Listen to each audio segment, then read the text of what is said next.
In all, police taking 16 protesters into custody, including the aforementioned Chris Hedges, one of the expert witnesses at the trial.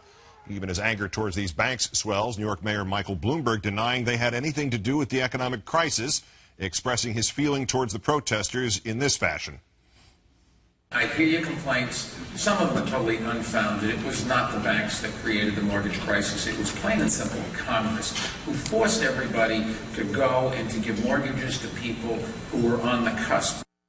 My next guest, Rolling Stone's Matt Taibbi, says that those comments expose the mayor for what he really is. Taibbi writing, "To me, this is Michael Bloomberg's Marie Antoinette moment, his own personal let-them-eat-cake line. This one comment allows us to see under his self-designed centrist Halloween mask and look closely at the corrupt, arrogant aristocrat underneath." Joining me now, Countdown contributor, contributing editor for Rolling Stone, Matt Taibbi. Good to see you, sir. Good to see you, Keith. You also wrote, the entire crisis was the fault of that janitor in Oakland who took out too big of a loan with the help of do-gooder liberals in Congress and their fans in bleeding heart liberal la-la land.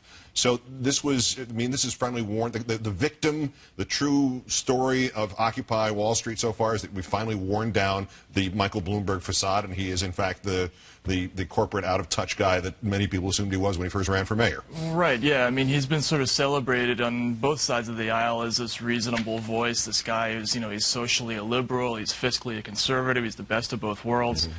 But these protests, you know, it took maybe this long for it to come out, but with these comments about how all of the crisis was caused by, you know, people who took out too many loans and by, you know, liberal do-gooders in Congress who forced the banks to lend to these people, that just lets the cat out of the bag completely, because it's completely preposterous. So he also said yesterday that the city is being inundated and may have to act because of the complaints from the residential neighborhood around Zuccotti Park, which surprises me on two levels. I used to work there, right there across the street from it. There are about 20 to maybe 40 at the high-end apartments that have any view of Zuccotti Park. Right. It's not a big residential neighborhood, and the fact that he would say that surprises me, because it implies the mayor of New York has never been to New York. Right. I mean, what's happening to him here? Yeah, the residential, they're not on top of the park. I mean, they're maybe nearby, but it's certainly not right there. Yeah.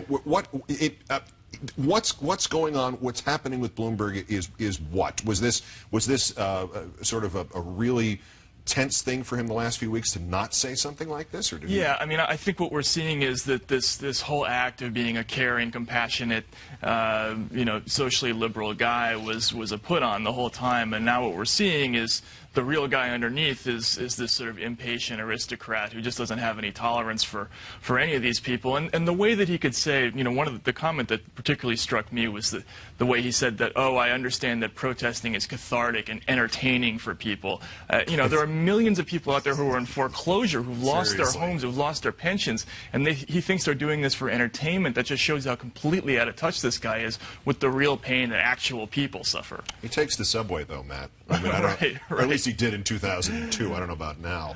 In reality, they never got close to George Bush last night. But I would assume from the establishment's point of view that must have been their equivalent in this equation of a near-death experience. Is Bloomberg now looking for any excuse? Because they've thrown a lot of things out in the last week, including public defecation and allowing violence to take place, and now all the residents in the neighborhood complaining about I don't know what. Are they just looking for an excuse now? Are we at that stage of this game? Yeah, I'm starting to hear from people who work on Wall Street that the anxiety level is ratcheting up a little bit. I mean, just looking at your show tonight, people following Jamie Dimon around coast to coast, you know, there's a sense out there that the atmosphere publicly has become unsafe for a lot of these bankers, and I think they're becoming impatient with government authorities to do something about this and to clear out the rabble, find some way for these people to protest, but in a way that's, you know, doesn't force them to come into contact with the rabble. And I think that pressure is going to start ratcheting up. But of course, that's always, I mean, the Marie Antoinette moment. You could actually argue, although I think your point is well taken, you can actually argue that everybody involved in this from